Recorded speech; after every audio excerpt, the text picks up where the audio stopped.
We will probably live on Facebook before we are. Welcome to the Prisoner2Painter Podcast, stories of inspiration, where we talk about mental health, addiction, religion, becoming a business owner and self-sufficient, for what, when, where, and why. Join us and we can be your local hope dealer. Inspiration and dedication. I came a long way from sleeping in them cages. I got my life back. I feel amazing. Life's a book, don't get stuck on sad pages. Rainy days with no money. Hard work leads to days that are sunny. Looking back, it was all needed. The problems, the pain, the trauma, the grieving. You are now tuned in to the Prisoner to Painter. Prisoner to Painter. Hard work, dedication. Rainy days, inspiration. Prisoner to Painter. And now, a word from your local hope dealer.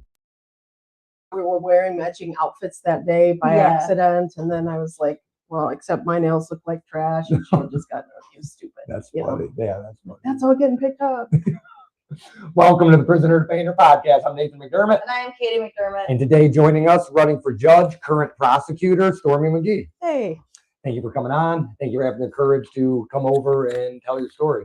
So I know it's hard to even to tell your story, but then on top of that, to tell it in front of the camera with eventually thousands of people watching. So. Sure. Yeah, I don't know if it's guts, but some of it, you just have to talk about.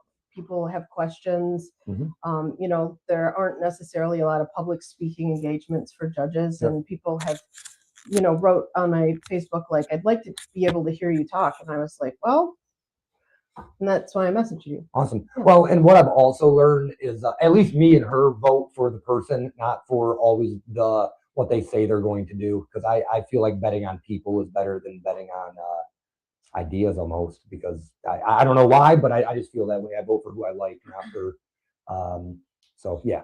Well, I think that's a good way to go, especially like with judges, because we're not supposed to bring our politics whatsoever. Yeah. And so, one of the questions I get asked the most, are you a Republican or a Democrat? And I'm like, I'm neither. Yeah.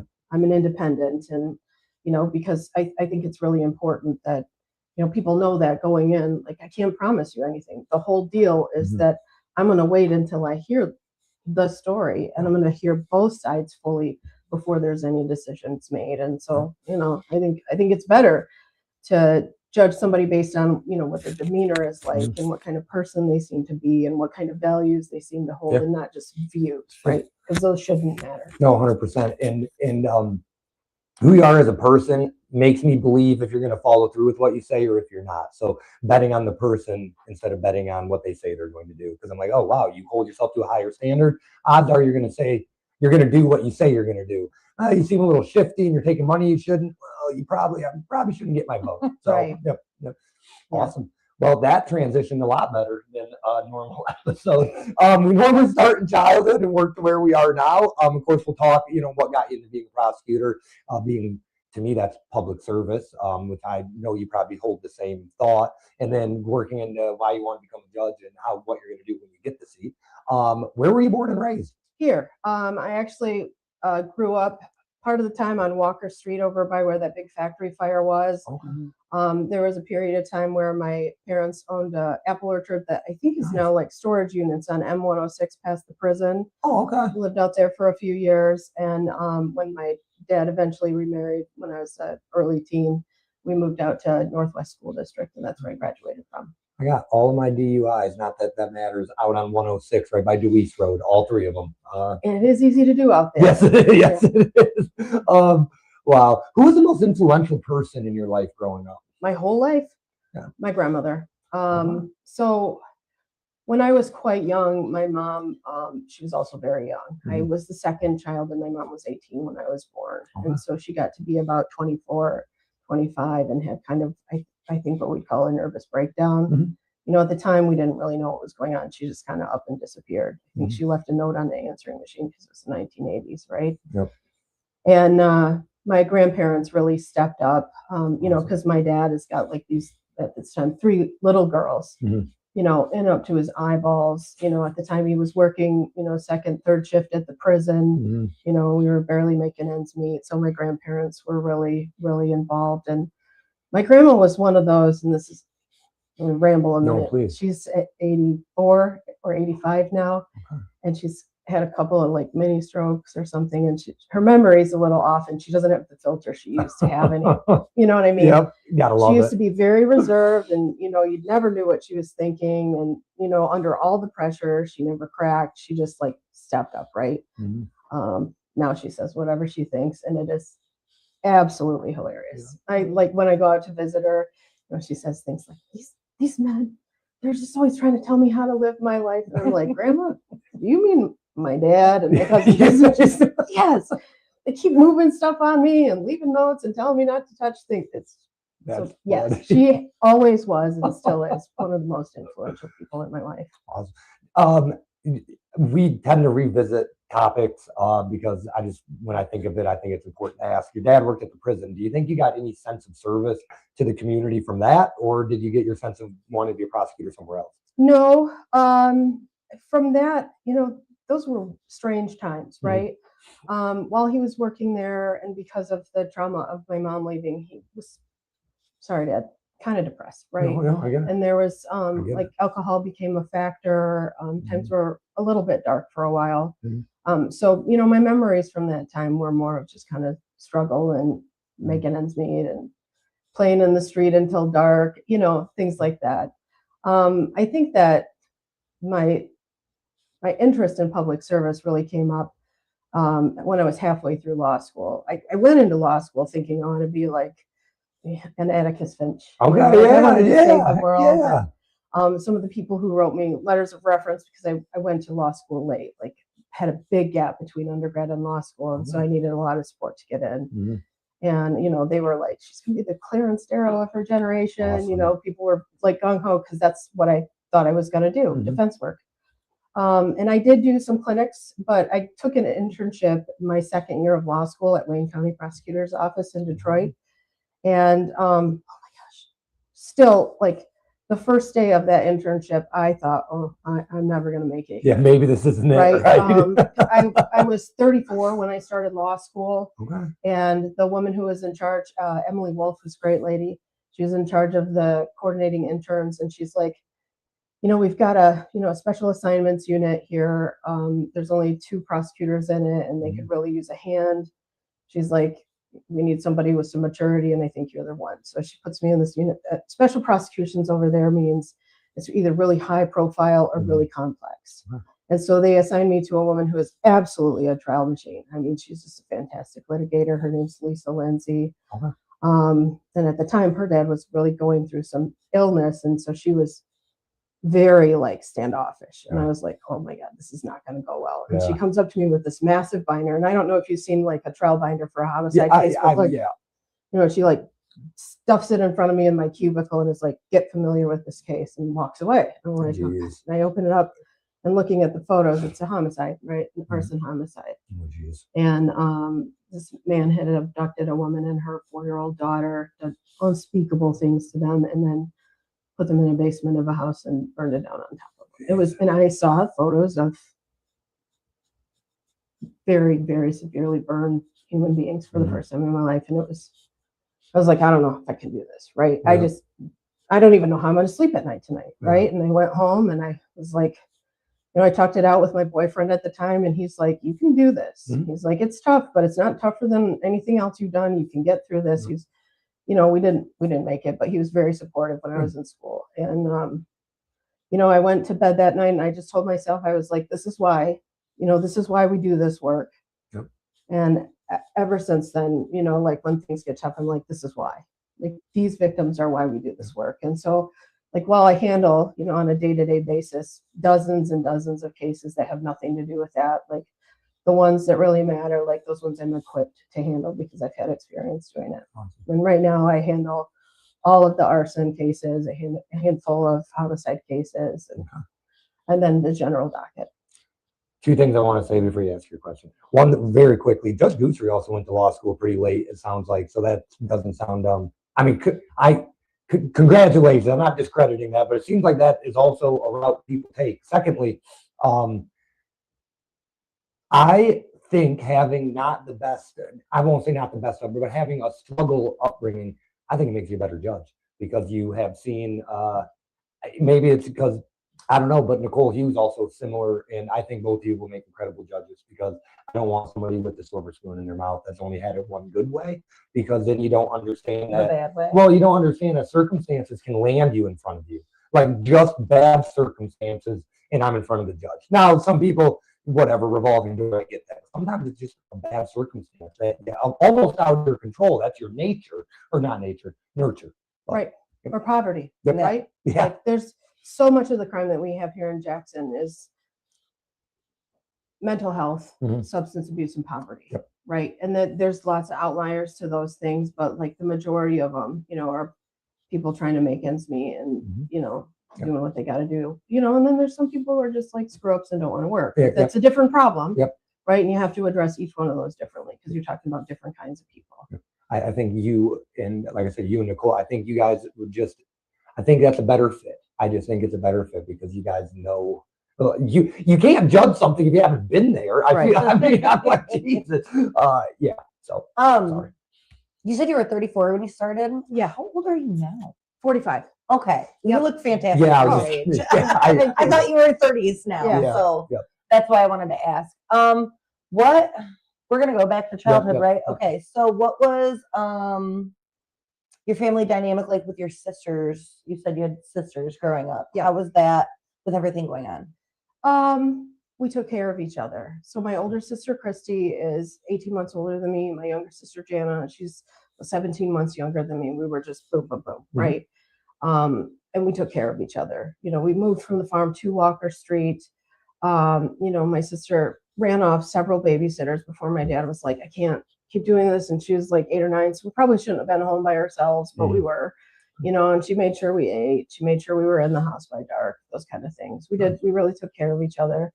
I think you call that a trauma bond, but, they're still my best friends, and then when my dad remarried, my mom, I'll refer to she's technically my stepmom, but if you hear me talk about mom, that's Denise, who's this sainted woman who married my dad when I was 13 or 14 years old. Awesome. And she gave us Paige, who's actually my best friend. That breaks my heart. Awesome. And it's not just because she looks an awful lot like me and has the same similar interests, but so that dynamics change when you blend your families, but obviously there's a struggle, right? You got a tween, a 10-year-old and a teenager, like that blending was real rocky for a while. Yeah.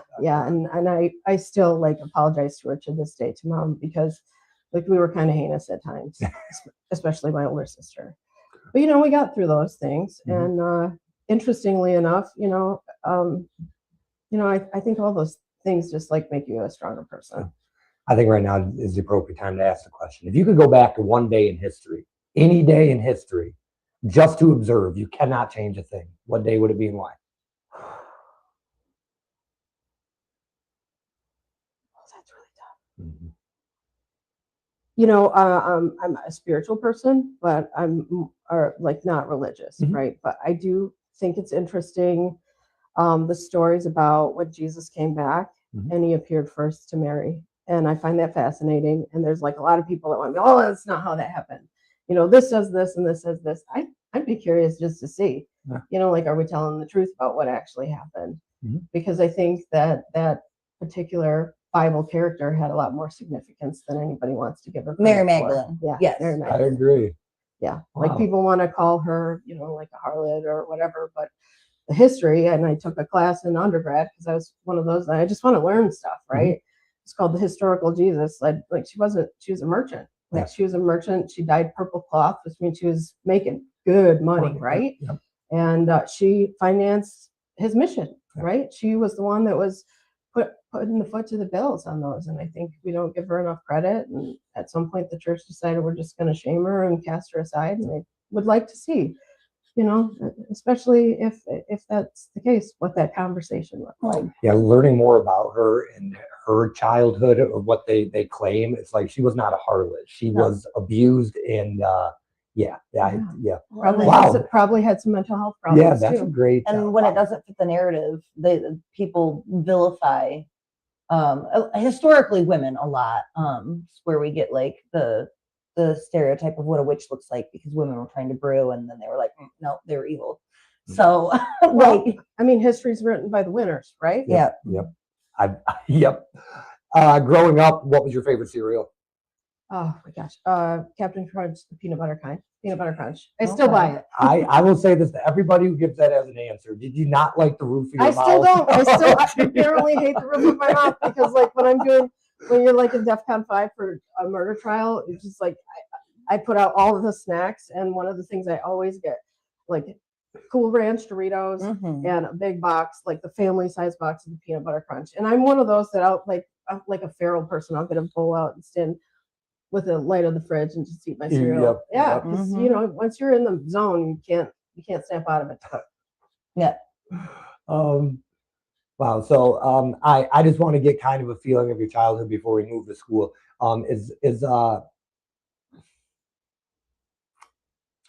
You go from the farm, you move to Walker Street.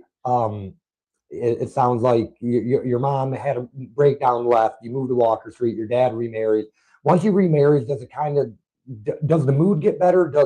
How does it look Everything then? stabilized. Awesome. Right. Awesome. There's this like period where everything just kind of felt in flux. We were like turning into a Lord of the Flies situation a little bit, but I still hear stories about how when it was my week to do the dishes, I would just let them pile up. I have no memory of that because that's in a time that I kind of repress, right? Like we do that to protect ourselves. Yep. But when she came in, she was calm, right? Mhm. Like, and I don't know how, because I still don't have that kind of calm. Like I strive for that, but she just made sure things were calm as much as possible. And sometimes we ended up slamming doors and going to bed mad. Mhm. Sometimes you have to do that. But at the time, I think for a while, Dad was still working night shift, Mhm. and she was given an awful lot of responsibility that wasn't hers to take on. And that was great because home life stabilized. And then, Awesome. in the meantime, my biological mother, her name's Karen, she kind of like moved back to Michigan, and she was in and out. And when I was about 15, she decided, I'm moving to Alaska. Just up and left to Alaska. Gotcha. We did get to see Alaska, so that was cool. Like Mhm. there were very cool things about her being up there, but it was just like, kind of distract. Like she wanted to be able to be involved, but without all of the work. And so she was never like somebody we could rely on. People enter your life when you need them most. God, spiritual, however you want it. I mean, people enter your life when you need them most. That's incredible. That's awesome. I get people taking responsibility that they don't. They don't need to, just for love of the game is what I call it. So that's not to make you tear up, but yeah, that's incredible. Did you have a favorite teacher? Anybody? Yeah, I'm sure you did. I have several. Okay. And this is, I don't know how people are going to like this story, but like having lived on a farm out in the country, like for the first, I want to say kindergarten, my mother homeschooled us, right? And then we went to Northwest for a year or so, and then moved to Walker Street, where we went to JPS, went to Northeast School. And I had a teacher, Mr. Garlington, for third grade. And he was the first African-American person I'd ever seen. And he was probably 6.5 feet tall. And he was just like, at the time, I didn't know how to handle that information, right? And so in one of the times where Karen actually stepped in and helped, she like came in, went to school with us, and she sat down with me and Mr. Garlington and was like, listen, she's not acting weird because she's just like farm kid. Yeah. Hasn't seen Black person before. Yep. And he just kind of like like I think she must have told him what was going on about the separation and divorce. And he just like took me under his wing. Awesome. And made sure I didn't wash out, right? Made sure that I was at the top of that class, and there was a couple other teachers that I had along the way that were very much that way too. Mr. Wilson at Northwest, Wade Wilson, I saw him downtown at the car show.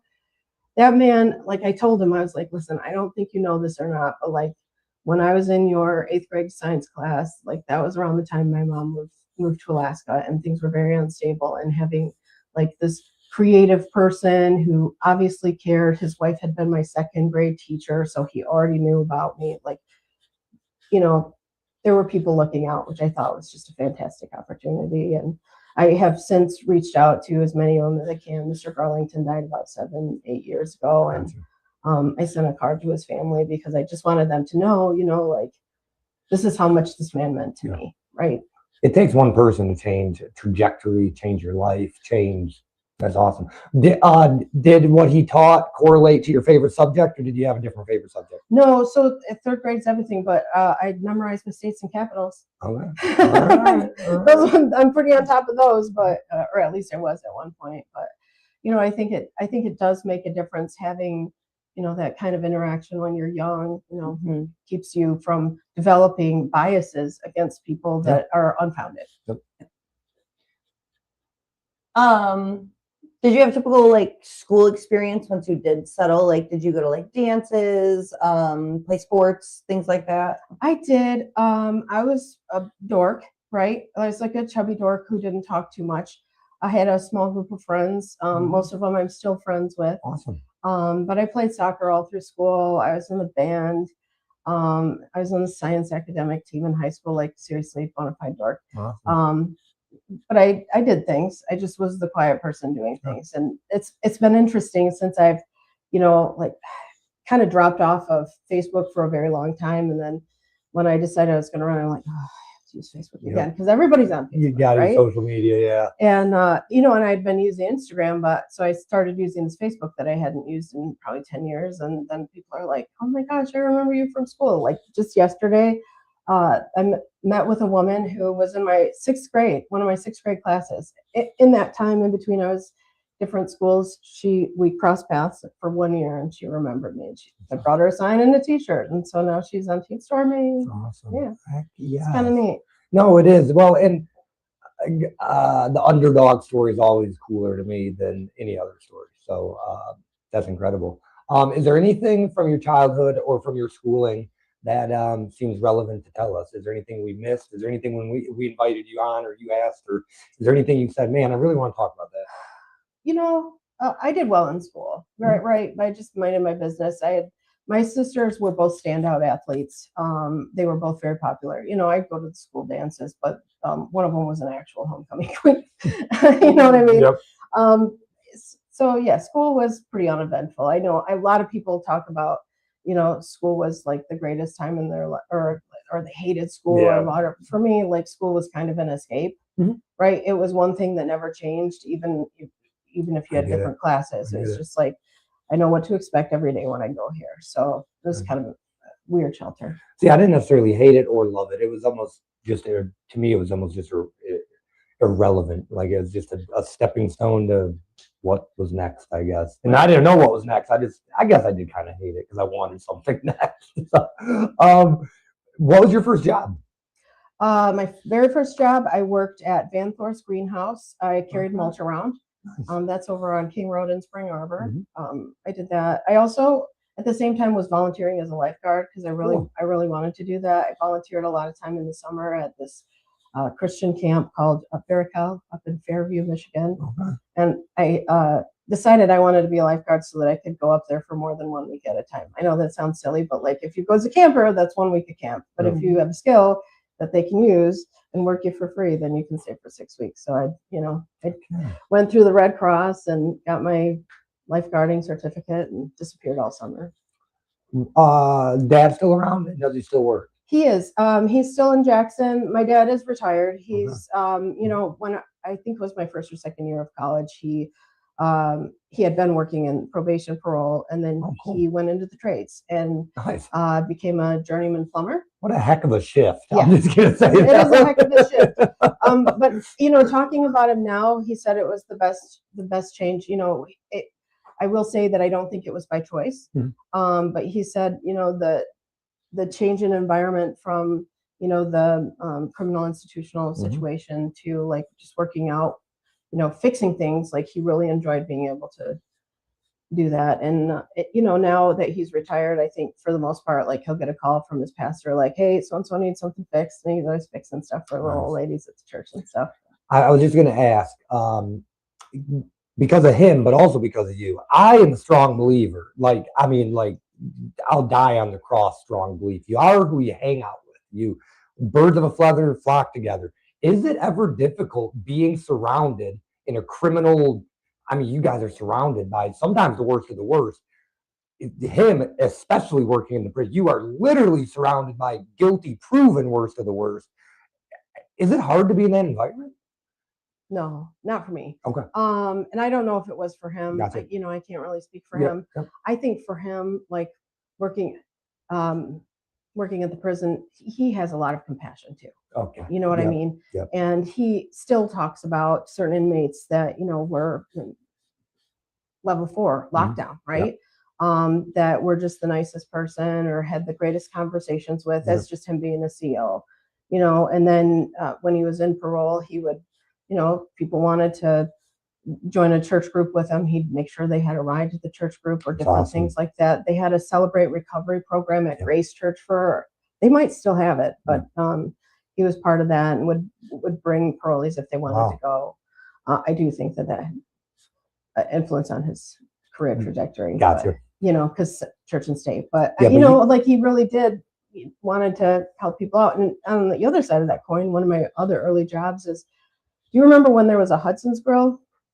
Yes. It was over on the corner of Springport Road. Yeah. First opened, I was a hostess there. And one of the guys that was one of my dad's parolees worked in the kitchen. And because they often had me, I turned 18. I was a September baby. So I turned 18 early. In October. And they could keep me as late as they wanted. This guy would always make sure I got to make ours safely, which was just neat. And that's just a testament to the kind of relationships my dad had with people who were on the men's. This is me connecting the two. I'm not speaking for anybody here, but Judge Goosery, when I met him outside at the car show, he said, man, because I looked raggedy. Mind you, I was painting cars. You were recently sober. I looked like a criminal. Okay, I did. I'll give him that. But he's like, man, I was worried. I didn't know who was approaching me, because like I said, Goosery, you have so good of a standing. I think the only people that would approach you are, you touched me so positively. It sounds like your dad did the same for a lot of people. Touched them in a positive way, not in a ill way. I'd like to think so. Awesome. I would like to think so. What did Mom do for work? So Mom, works for the Center for Sight. She's been there for probably 30 years. She's almost retired. She goes in like 1 day a week now. And I think that's probably so that they're not both in the house, 24/7. Yep. Right. So she's almost retired, but she's been there before that. She worked at another eye doctor's office. She's a certified ophthalmic technician. I think I'm saying that right. I think so. Ophthalmic. Yeah. Cool. She's like the person who does almost all the stuff except looking in your eyes and making a diagnosis when you go in and get it. Does the grid test and the house and all of those things. Yeah. And the drops and all of it. Yeah. Yep. Well, clearly you were very smart. Did you, just by what you were saying. So when you graduated, what schools did you apply to? And then which one did you get? Gotcha. Okay. So when I was in high school, I wanted to get away from Jackson. Yep. I just wanted it so bad. Just get out of here, get away from everyone. And I didn't want to go to college where everybody else was. So when I found out I got into U of M, I was like, I'm going there. Cool. I think only one other person that I graduated with went there. It's very hard to get in. Yeah. And I went in as a pre-med major, thinking I was all that. And then I got to organic chemistry and I was like, yeah. And I had decided, I wanted to do sports, but I didn't want to try out for the girls soccer team at U of M because there ain't no way. Yeah. Right? That's Division I. I don't think so. So I tried out for the crew team and I did crew for a year. And so my grades were so bad. And my dad was like, you got to reevaluate priorities here because you can't keep up these straight C's, right? Because I went from straight A's to straight C's. Yeah. It's like there's a disconnect here, right? And we had kind of and I was like, all right, I'm going to finish this year out and then figure it out. And I did, and that's when I started seriously considering art school. I applied to the Penny Stamp School of Art and Design at U of M, and I ended up getting a Bachelor of Fine Arts from there. So Katie asked this question that I don't understand, but I'll give that a second. Did you commute or did you stay? So the first 2 years I lived there on campus. Okay.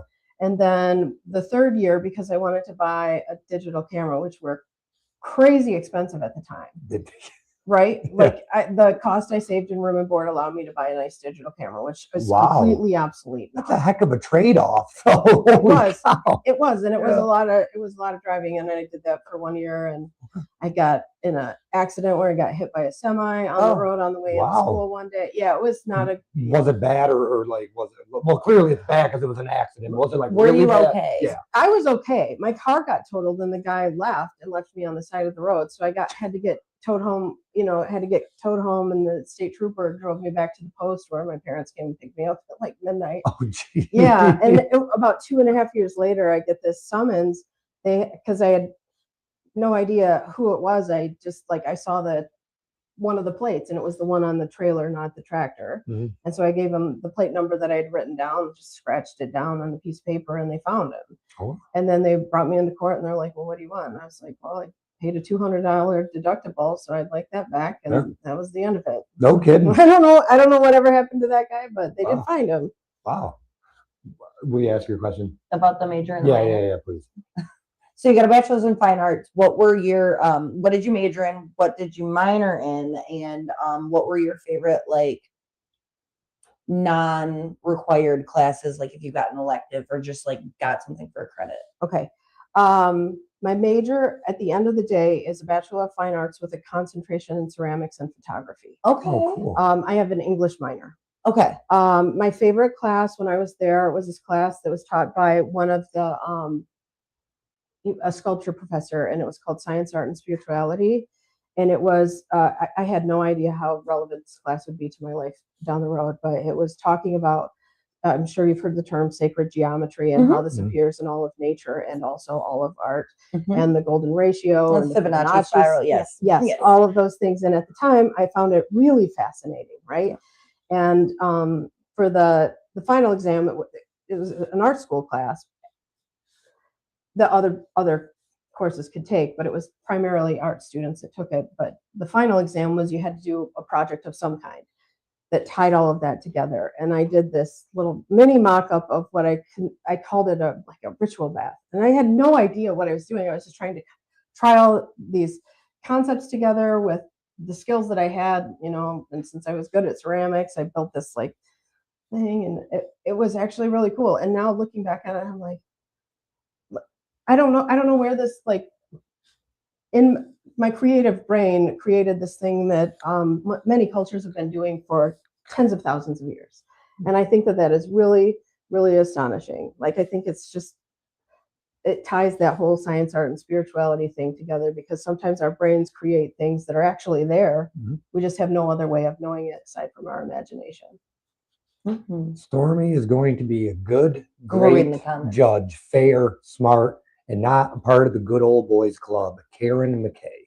Oh, love Karen. She's great. This cracks me up now because when I texted you about, coming on and just checking in, you're like, man, I'm worried about this hay bale. You went to college for art? I did. And you did incredible, by the way. I loved it. It was adorable. We thought you already won. That's why we asked that. But, we thought, because that's all the pictures we've been seeing is your little fairy house. It looks great. We thought you already won. Well, so I had to go out and take it down this morning.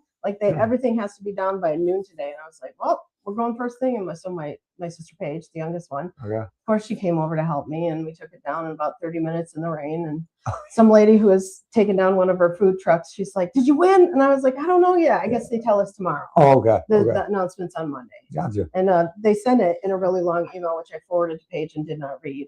And she's like, it said right in the email. And I was like, too long, don't read. I'm the queen of that. So but once there's a certain amount, I'm like, okay, not important. I know where I need to be, where to find the hay bale, what I can use to do it, right? That's what I needed to know at the time. Thankfully, somebody else was on the cleanup. So how did you utilize your fine arts degree? Honestly, with that project, I think I applied to get a hay bale back in March or April. And since I hadn't heard anything, I thought I just didn't get one. So I volunteered for all of these shifts, working the beer tent at the fair, because I was like, well, I wanted to be there anyways, so might as well. And then the Friday before, I get this email that's like, you've been selected for hay bale. And I was like, I don't know how I'm going to do all this, right? Yeah, Because yeah. like I still work almost a 50-hour work week at the prosecutor's office, Mhm. and then come home and try to switch gears.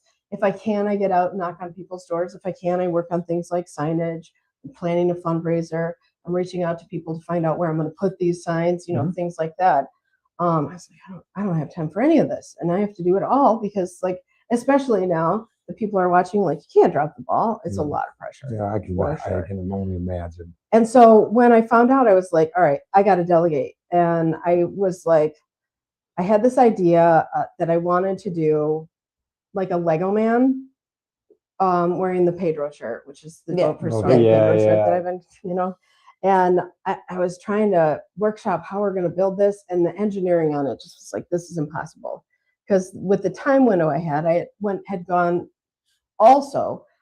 There was a training on like gang enforcement, gang prosecution that John Fleming and I went to in Chicago. Jesus. And that was from Sunday to Wednesday that week, the same week. Mhm. And they're like, you have to have the hay bales done by 5 o'clock on Saturday. And I was getting back from Chicago at midnight on Wednesday. And I was like, so we're going to have from Thursday until Saturday afternoon to get it done. this done. Yeah. And so I was like, need a simpler plan, right? And that's when I came up with what is cylinder shaped that I can do something fun and whimsical that kids will like? Because like at the fair, like there's a lot of adults there, but most of it's geared toward like Kids, getting your kids out to have a good time before they have to go back to school. And I think that's probably why we have it so late here, is that it just gives kids something fun to do. No, for sure.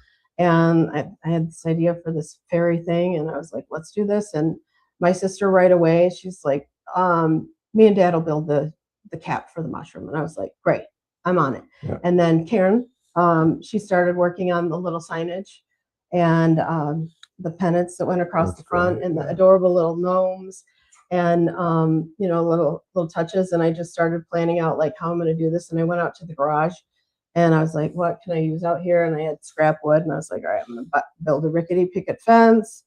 I'm going to use this cardboard box to make these windows. I ordered some contact paper, and we had like all those flowers from my mom's 60th birthday party. And I called Paige and I was like, we still have those flowers? She's like, yeah, we still got them. And I was like, we're going to need them. Yep. All of them, bring them all. Yeah. And then, Friday I made the windows, the door, the little baskets in front of the windows. Paige and Dad worked on the mushroom cap. Dad stayed up past his bedtime, which is like 7:30. And Mom was like at Meyer late at night getting zip ties. It was like a whole family ordeal. Awesome. Just like, came up with an idea. And then we got out there on Saturday, and Paige had her friend from work, Corinna, and her husband, Jake, came out to help. And we started putting it together, and they're like asking questions. They're like, listen, everyone's got creative license. If you think it is going to look good, do it. And we just all took on different tasks and got it done. Family together. And those little toadstool mushrooms, the little ones, my dad built those. Awesome. Yeah. Man, so you get this degree in college. What do you do after that before you go to law school? Or That's what I was. I graduated at the worst possible time. Remember, after 9/11, all the .coms and all those like digital businesses kind of went right. So I graduated in 2003, and there was no art jobs anywhere. And I had come back here, and I was waiting tables at the Olive Garden, OG. Nice. And I got signed up for the substitute teacher list for all of the Jackson schools, Western, Northwest, JPS. So I was substitute teaching by day, waiting tables by night, just barely making ends meet. And I'm like, I have to find something better. And I found a job that was with the Army as a contractor, civilian contractor, as a photo editor. Cool. And I flew down and I applied for that job. And I think having that Michigan degree is what got me the job. And so we moved. At the time I was engaged. No kidding. And he had children. So we all moved down to North Carolina. And wow. Yep. And so that started a career in design and marketing for me. I did that for about 6 years. It was a newspaper at Fort Bragg called the Paraglide. And that was a fun job, except, it was a strange time. Like we're talking 2003 to 2008 during the Iraq War, Afghanistan Markets War. crashing towards the end there. Recession. And when you're working at the Public Affairs Office for the 18th Airborne Corps, and you hear information, you're like, all of it's under security clearance. You can't talk about it. You can't talk about how many death notices you've seen. You can't talk about that. It was very difficult for me because I'm like, I'm seeing lists of people who have been lost in service long before some of their family members have. And that was a burden. Mm-hmm. And I was like, so I found a, civilian job working for a different magazine. And that's kind of how I ended up doing more of the marketing stuff. Because, I learned quite quickly that, unless you're an exceptional artist, you're not making money doing your craft. You're making money doing work. And the work feels a lot different when you're on a commission. So you had a whole career before you did a different career. What made you leave that and go and decide I'm going to go to law school? 'Cause that's a heck of a shift. It is. Law school was something I had always thought about doing. When I was a kid, at my grandparents' house an awful lot. We would watch Matlock and Murder, She Wrote with my grandparents. Yeah. And I grew up wanting to be Andy Griffith, Matlock. Mm-hmm. I don't know if it was because of his cool suits or what, or because he had this slight accent, always had a zinger. I don't know. Yeah. I still wanted to be him when I applied to law school. Mm-hmm. You know what I mean? And I'm pretty sure I wrote about that in an essay. But yeah, man, the person that I was married to, and it didn't work out for reasons, whatever. Did not want me to go back to school. He had a very strong perception that all lawyers are liars, and I'm not going to be married to a liar. And that's personal to him for whatever reason he felt that. Maybe he had a bad experience with an attorney or what. Mm-hmm. But anyway, so I didn't follow my dreams because I was helping him raise his family at the time. And when we got divorced, I was like, I'm doing it. I'm going to law school. So I started studying for the LSAT and filling out applications and paying thousands of dollars in application fees because it's not cheap, none of it. Mm-hmm. And Toledo was the first place that sent me a yes. Like I got waitlisted at Michigan State and a couple other places.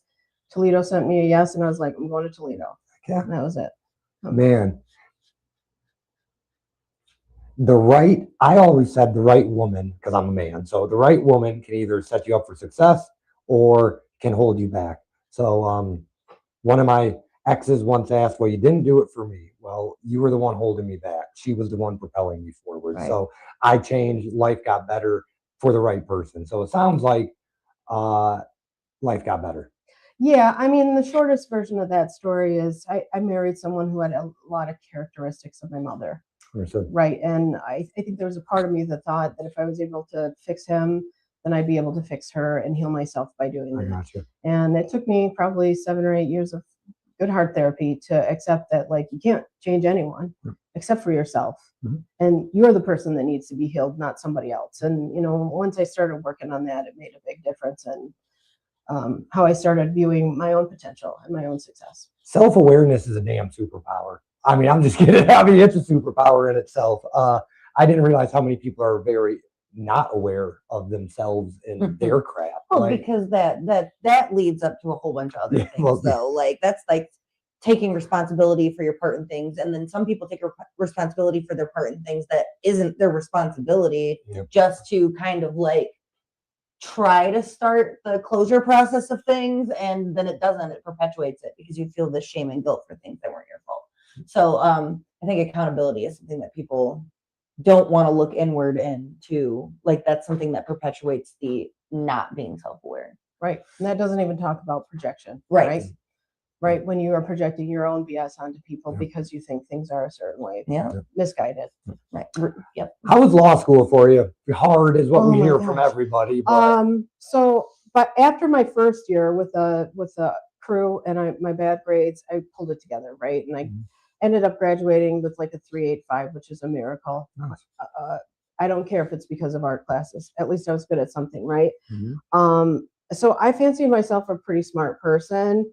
And then, like, the first day of law school, I get there and everybody's like already done the 90 pages of reading that needed to be done before that class. And I was like, what? Right? Like, I didn't even have my books purchased because at, undergrad, I just like show up on the first day and like, are we going to actually need to get these books, or is there a course pack? Like, can I get a copy of your something or other? That's not how law school works. Understood. They expect you to buy your $300 books long before, so you can read your first 180 pages of it before the first class. And I had no idea. So I started behind the 8 ball there. And, it took some catching up, because when you're in your 30s and your classmates are in their early 20s, like they got a lot more energy. And I was, living a whole different life at the time. Right.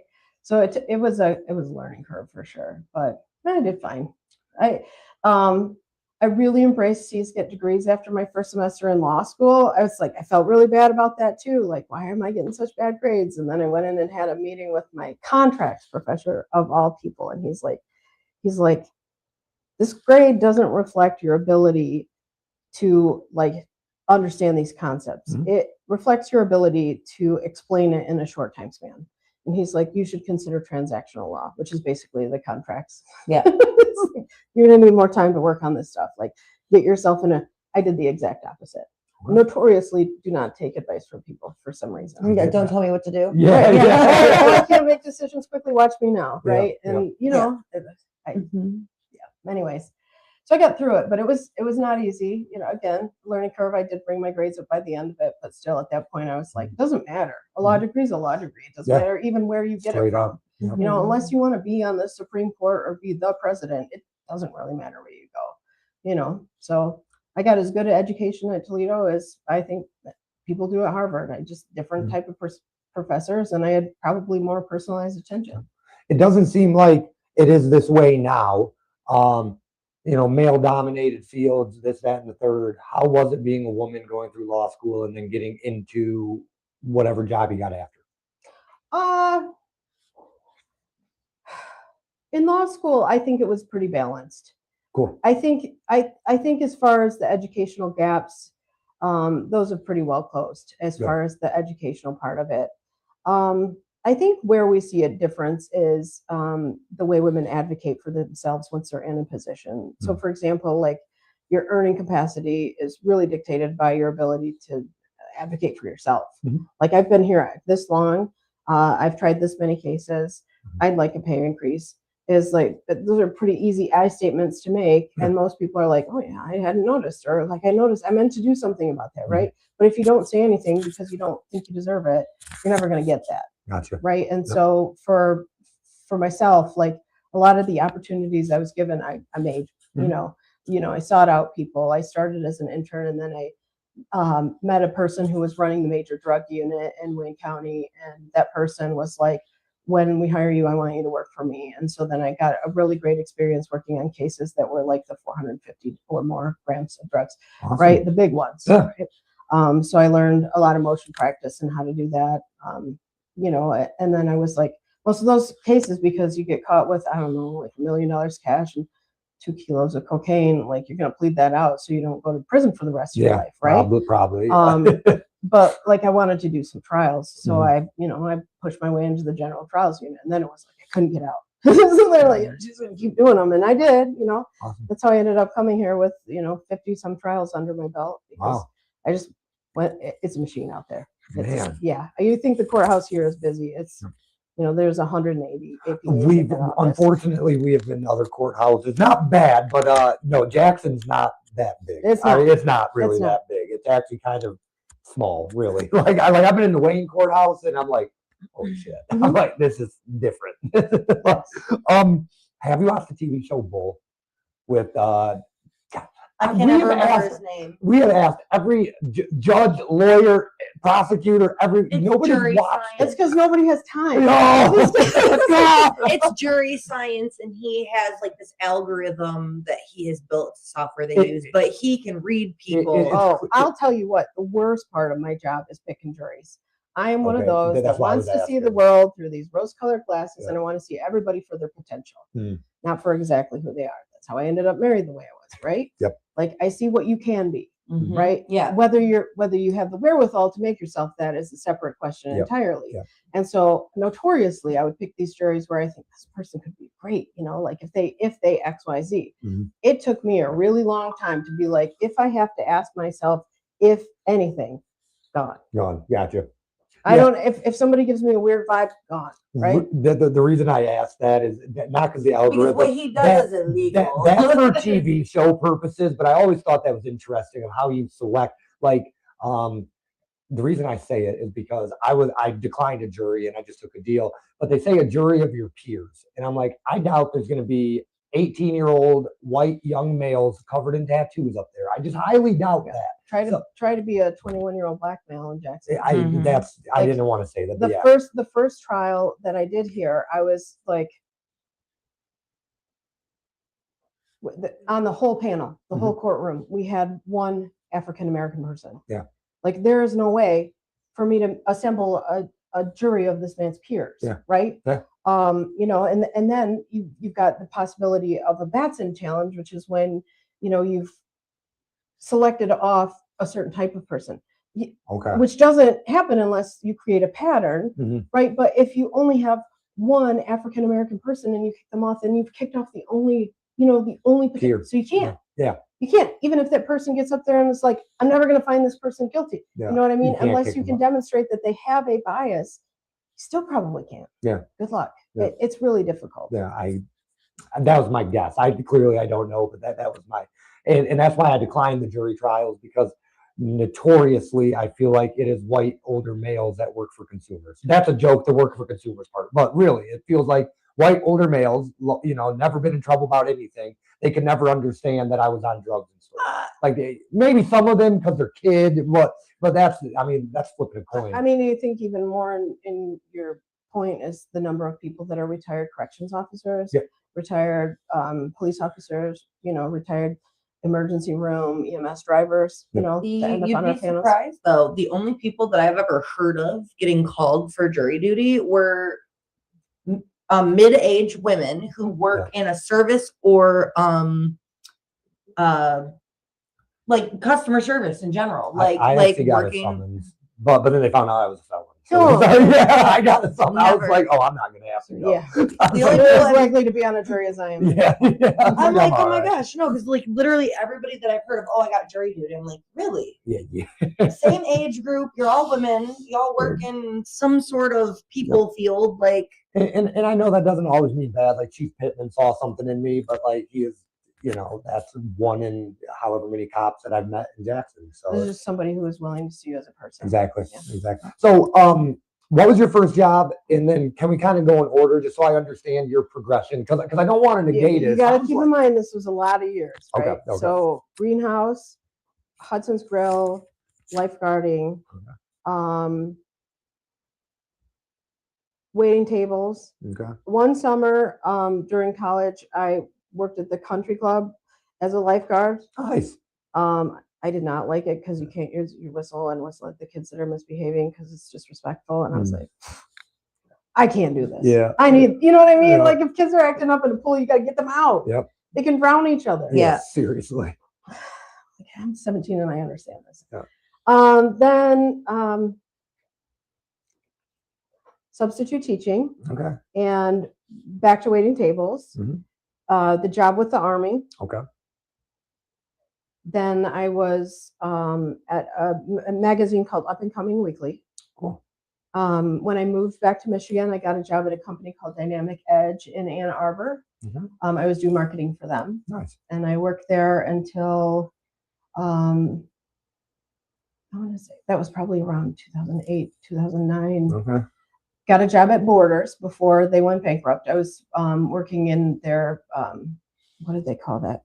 Visual merchandising department. Okay. So we made mock-ups of what the display should look like in the stores and Oh, cool. designed the signs. Gotcha.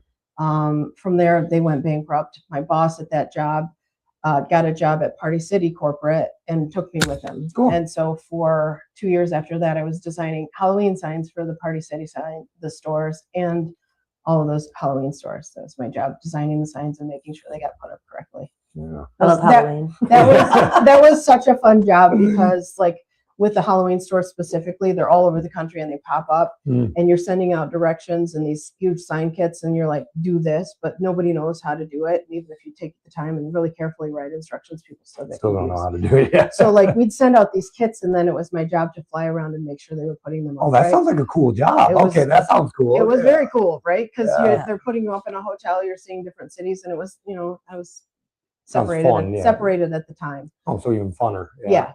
So like better than being at my sister's house. That's a lot of flying within the span that it opens to it closes. It was, I probably went to 50 different cities, and it's not year round. No, like it shouldn't be. Like it should be. Like, sorry. I am very passionate about spooky things. Oh, geez. Yeah. So that was really fun. Awesome. And that's it was after we had just finished the Halloween season. I was like, I'm going to go to law school. Okay. And they're like, good for you. Like my boss was really supportive and enthusiastic. She wrote a letter for my law school applications, and that the rest is history. Okay. And then how does the after law school progress? Because I know you were. I'm just trying to understand how you landed in Jackson, Michigan. You got it. Well, I know you live here, but how you landed back here? Landed back here. Yeah. Okay. So I was at the Wayne County Prosecutor's Office. I started that my 2L year of law school, and I never left. I loved it immediately. I was like, oh, so you just jumped around within Wayne. Okay, County. I got you. Yep. I got you. Okay. Yeah, because that office is so huge. Like our office right now, I think we have 11 or 12 prosecuting attorneys. They have 180, all in different divisions, and there's a lot of opportunity for growth and moving around. Gotcha. And so I started over there. I was in special prosecutions with Lisa for the first year and a half that I was there. So sorry to interrupt. I'm just trying to understand. Is that like special victims? Like no. Okay. That's the one that's those high profile cases are really gotcha, like murders or gotcha. Yeah. And while I was on that team, I know we worked on the Mateen Cleaves CSC case. We worked on an embezzlement case where these two women had over the course of 2.5 years embezzled like $1.5 million from the company that owned the duty-free shops on the end of the Windsor Bridge. Okay. Yeah. And the tunnel. Wow. And so like these ladies were living large in furs and red bottoms, and they didn't think anyone would notice. And then the organization got audited and they realized we're missing all this money. And that's a lot of money to miss too. Now that case was, again, complex. It was so much paper. I've never seen so many receipts in my life, but these women, I don't know why, kept receipts in the safe at their house. And so they just like, criminals aren't smart. No. And by the time I had graduated from law school, I'd handled all different kinds of cases. Cool. I went from special prosecutions to major drug to violent crimes, which was just specifically the 8th precinct non-fatal shootings. Okay.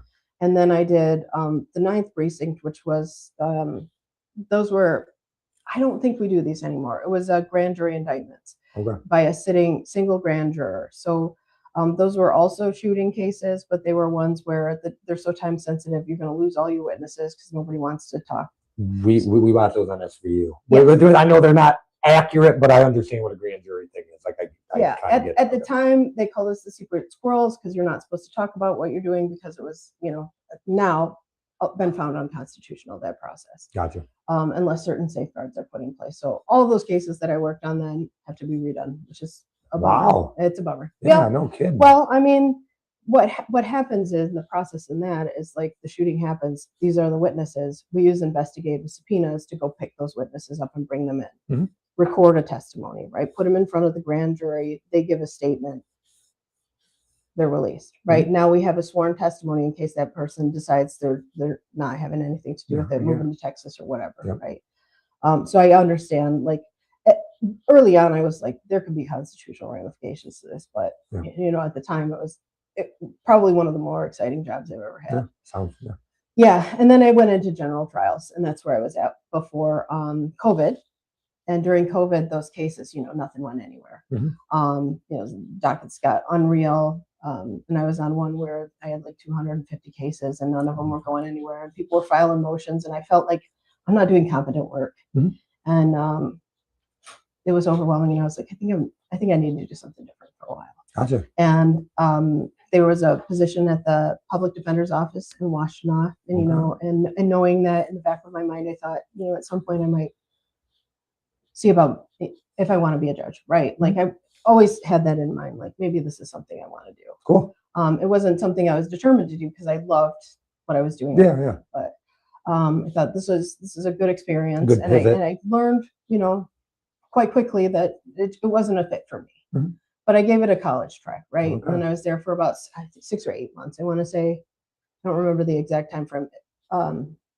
But then while I was doing that, my parents knew I was very unhappy, and they're like, there's jobs in Jackson. Yeah. You could always come back to Jackson. Yeah, And there was yeah. one at the front of the court and then the one at the prosecutor's office. And I interviewed for both of them within the span of a week. And at the last question they asked at the front of the court was, if you took this job, would you miss being in court? And I think the look on my face told them the answer was like, yes, wait, no, probably. I won't be in court, right? Because you're just friends with the court. You're right. And it's casework, right? Yeah. And you're doing interviews, you're writing motions and briefs, but you're not necessarily Like, doing trials yeah. and litigation, right? And my face gives me So you're away. like, no, I have don't no wanna poker do face. that. Yeah. People know what I'm thinking 100%. Oh well, it is what it is. So when did you start in Jackson? I want to say it was April 2021 or Awesome. 2022. So you've been doing it for a couple of years now. Oh yeah, Okay, yeah, awesome. yeah. I think I've been here for just shy of 5 years.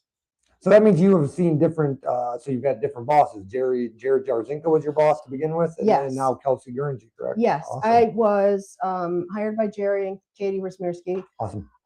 And I think I worked for them for probably 2 years before Kelsey's race. And Awesome. she ran against Jared too, Yep. Which is Kind of funny. interesting point of connection there. Mhm. But yeah, and there's been some changes, but I think all of them have been for the good. Yep. I think people view our office as like making more proactive decisions now. I agree. I think people see that our victims rights unit has really like ramped up their efforts to make sure that we don't lose track of victims.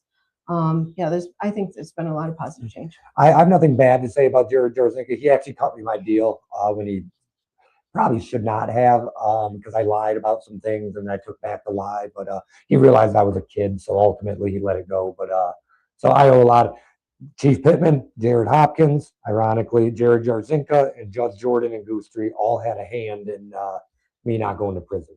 Now I had a hand in it too by the deal I cut. But Yeah, you got to do the work, yeah, right? yeah, exactly. The treatment court program is no joke. No, Like a lot of people are like, I want to do treatment court because the trade-off is that a lot of times you can get a reduction. Yep. But I'm like, if you don't think your client can do it, don't sign them No. up for that because No. they'll end up right back here for sentencing in front of Judge McBain, and Yep. then you don't know what they're getting, Yep. right? yep, and And they have a lot of opportunities to end up in court again Yep, and or I- go to jail. I wanted to not be in front of Judge McBain. Right. So I had to go in front of Judge Grant for maternity. BB Jordan went on maternity leave, and he was like, "I have half mine to revoke your deal." And this, I was like, "Oh fuck, I'm going to prison." I was like, "Oh no." It worked out, but I was like, "Yep, I never want to go in front of a judge that isn't Jordan ever again." My God. That's Since you've been in Jackson, what is the? I know you can't say names, but what is the most?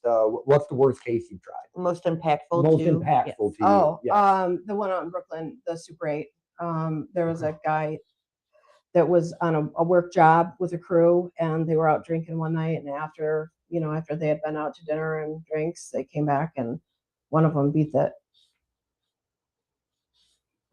badly, Mhm. right? Like this guy is never going to be the same. His ear was torn off. He has severe brain damage. Oh wow. He can barely walk. I mean, he walks with a walker now. He's been in intensive psychological counseling. There Wow. came a point where that victim,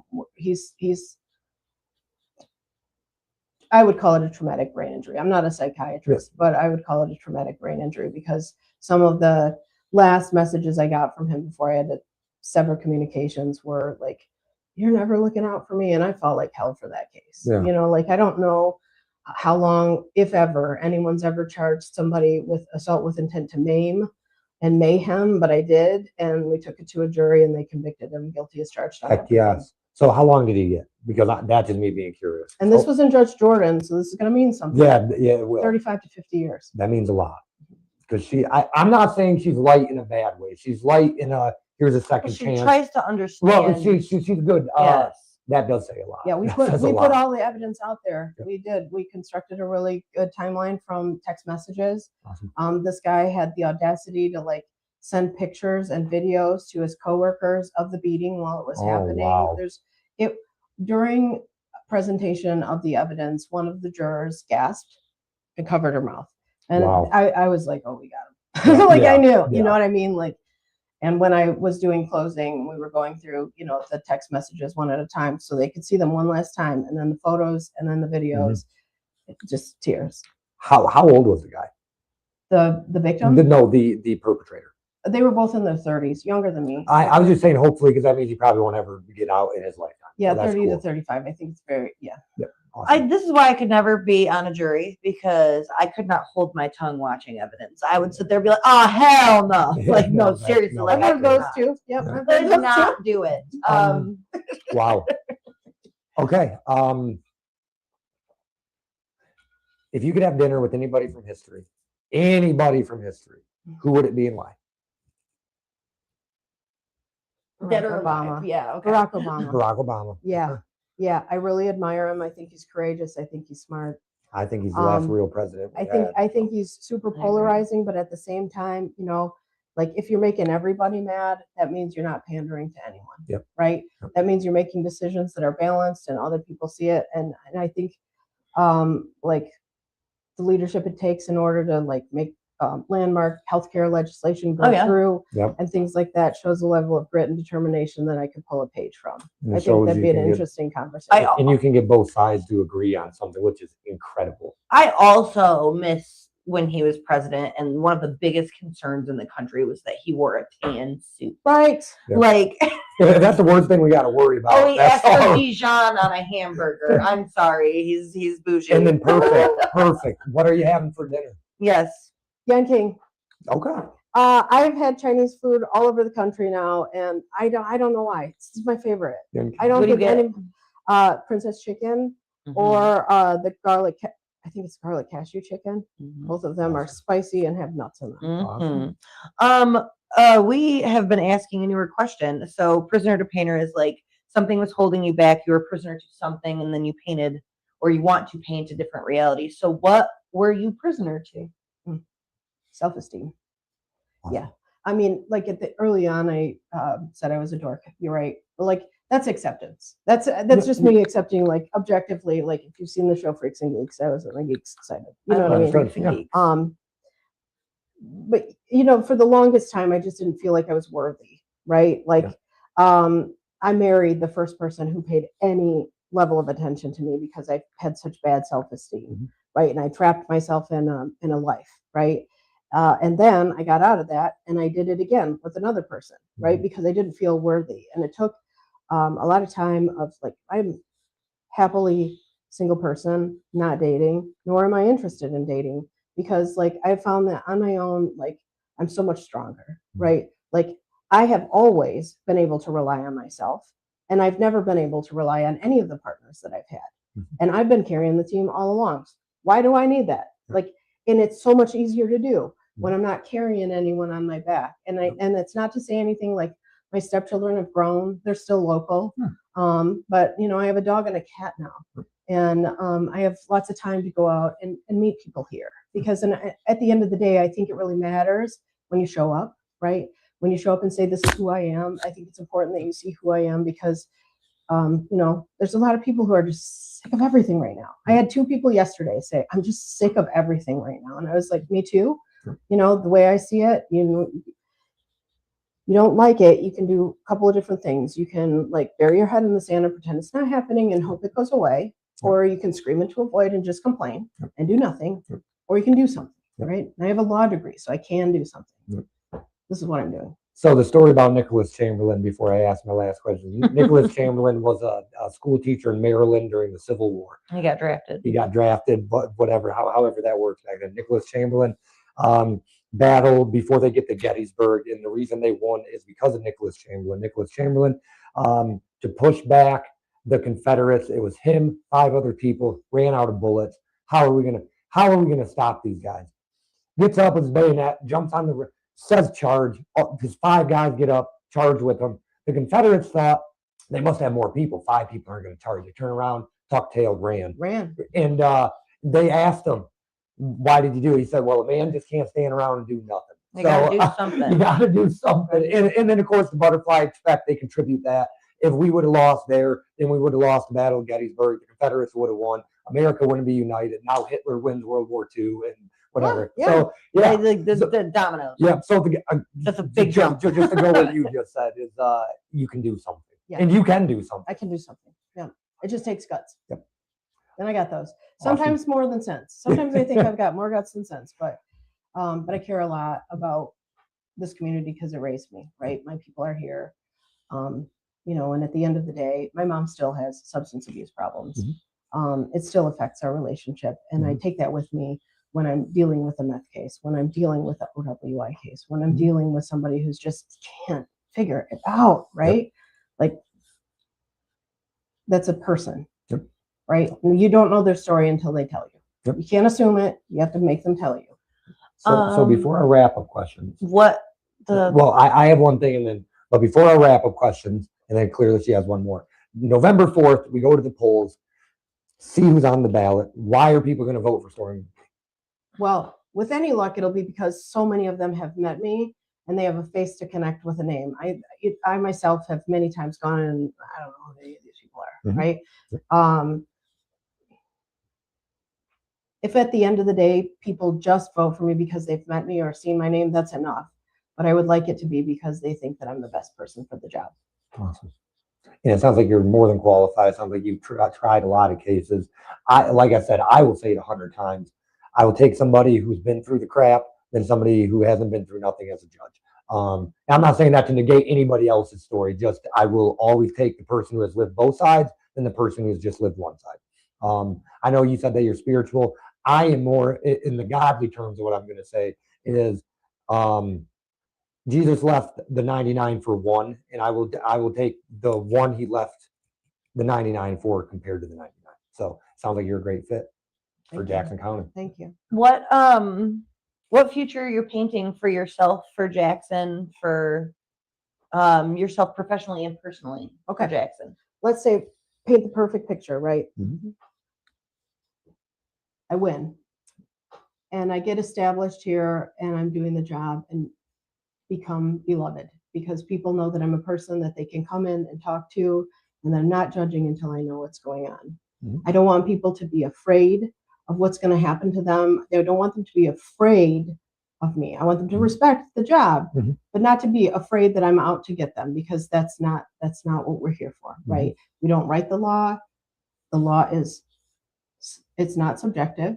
I'm just there to decide whether this was or was not, in bounds, right? Okay, so I'm doing the job. I don't have children. I have nieces and nephews. I have, adult stepchildren who are grown. I'm going to make sure that my nieces and nephews go to college without having to struggle.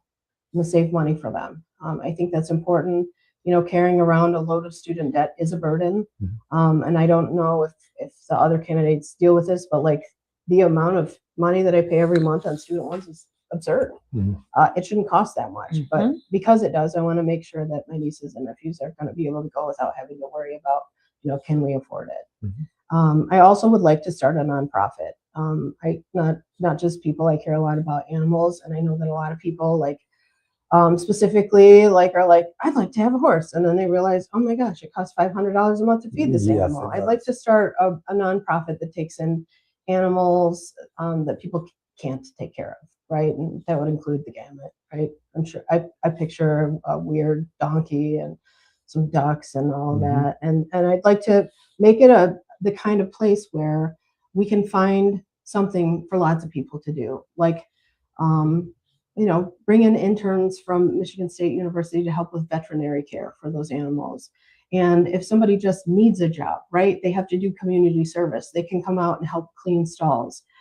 Just something that people can plug into and use that would sustain itself and help animals and help people at the same time. You start that, you let us know. We used to do last chance rescue until we became a no-kill state. Then it was kind of irrelevant to do last chance rescue because the point of last chance was it's in the name. Right. So that's incredible. We also have a yearning for helping animals. So that's amazing. Yeah. Even the unloved ones. I'm gonna get emotional talking about Yeah.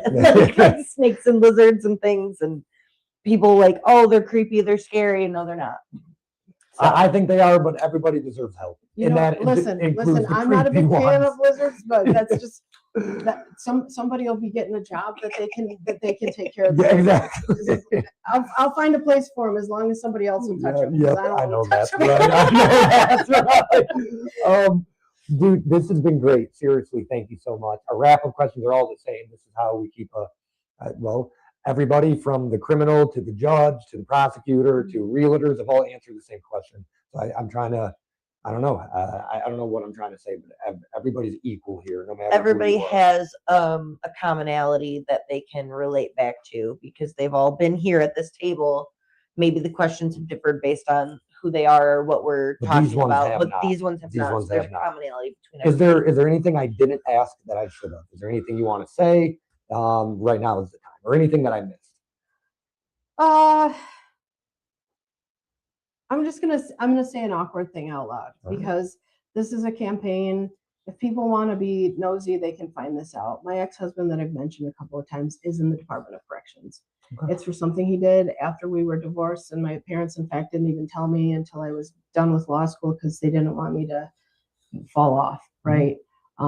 So if people want to find out, they can find out, and that's has nothing to do with me. It just is. It's a fact that is, right?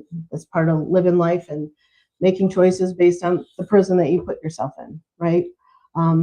So that's something I live with all the time. And I think, like, is there anything I could have done to have kept that from happening to this other person? I don't think so.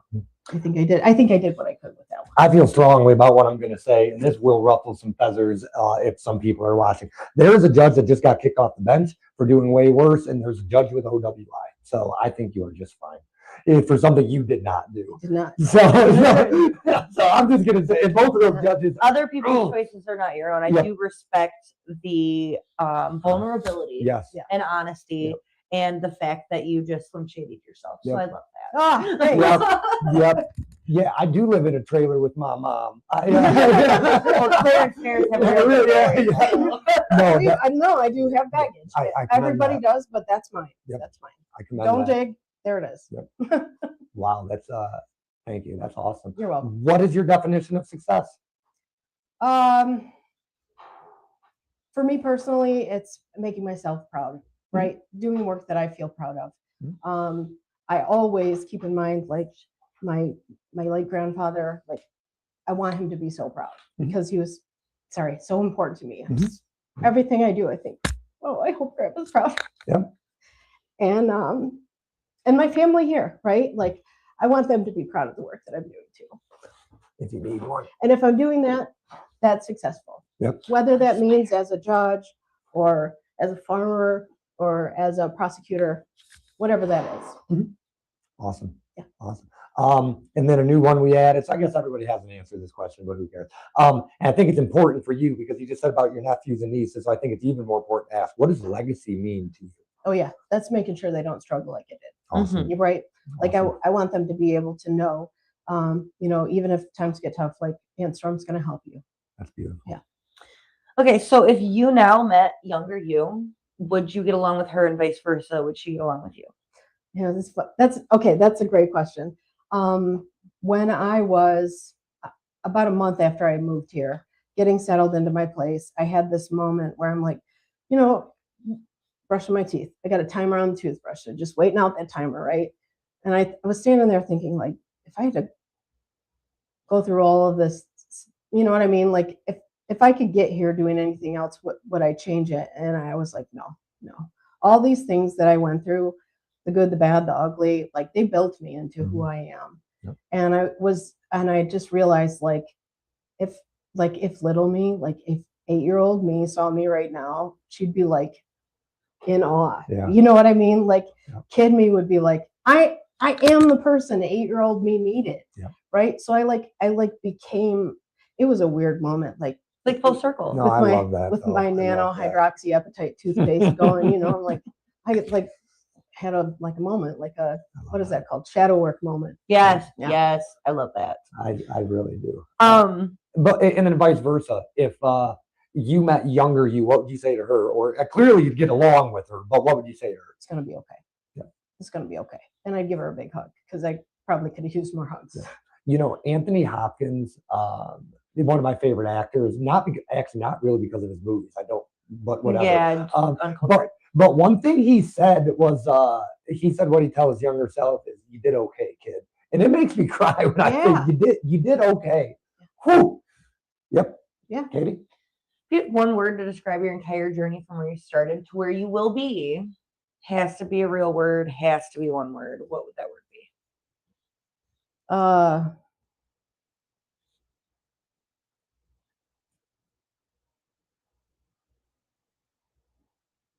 Chaotic. Okay. I like that. It's probably a weird choice, but like I got late diagnosis of ADHD. Was like 36, studying for the bar exam. When I realized I had ADHD, I'm like, I can't do this. I went to the hospital because I thought I was having a heart attack, and they're like, you're having a panic attack. Mm-hmm. One of my favorite things about this, and I always bring up other people, not to ever compare, because our thing is we relate, we never compare. But that's why I love having all these people on. Judge Goostrey was a pilot before he became a judge. You had a whole different career before. I just think that is so cool that that people can switch midlife. Well, no, in that you just, I don't know. It's something about this isn't enough. I want to help people, regardless of why you got into it. You're helping people. That is just. I was a criminal and now I try to help people. Like, I think that's, I realize that we're all pretty similar. Yeah. We're not, any of us are that drastically different. Maybe it's the type of people I invite on, maybe that's some of it, but I think I invite on the widest variety. So it's showing me that we're all pretty similar. Yeah. And also, back to what you were saying, with your honesty, I just came to my head. You can judge a person on what they did before you knew them and met them. And then when you figure out, hey, this doesn't work, this isn't like, okay, like I accept him for everything that he's done and he has shown me that he's not that person anymore. Yeah. If we were to go our separate ways, I cannot judge or blame him for anything that he does after, because like I seen, you know what I mean? Like it was up to me to judge before. So, and I don't know that he's going to make those choices. Like if he would make those choices again, I know currently he's not, but so I think it's cool that, if our old mayor can get a DUI by hitting a cop car, you're all right. Yeah. I think it's important to not judge people on their actions, but on, their past or future. I think that's important to say though, because that, I don't know, Jackson is, as much as we beat up on people, we are a city of redemption. People, not that you even need any, because it's not even you. Right. So I'm just trying to breathe a little inspiration. Yes. That's right. I'm bad at words, so. Yeah, right. You're the best at them. Okay. Here's a shirt and lanyard. Thank you for coming on. Oh, thanks. You're very welcome. We're gonna cut the cameras and then will you sign our table on the wall? Of course, yeah. Awesome. Thank you guys for watching. Thank you so much for coming on. Yes. Before I cut the camera. Thank you so much, guys. All right, bye. Fun. That concludes today's episode. Until next time, it's Prisoner2Painter. Ain't no way that you can stop this. Turning back is not an option. Remember, I was down bad, homeless, addicted. My story so sad. You wanna change, gotta make a change. See the change, gotta be the change. Went from prisoner to painter. Manifest my life, I no longer live in anger. No way you can stop it, turning back is not an option. No way you can stop it, turning back is not an option. No way you can stop it, turning back is not an option. Went from prisoner to painter, now I feel so accomplished.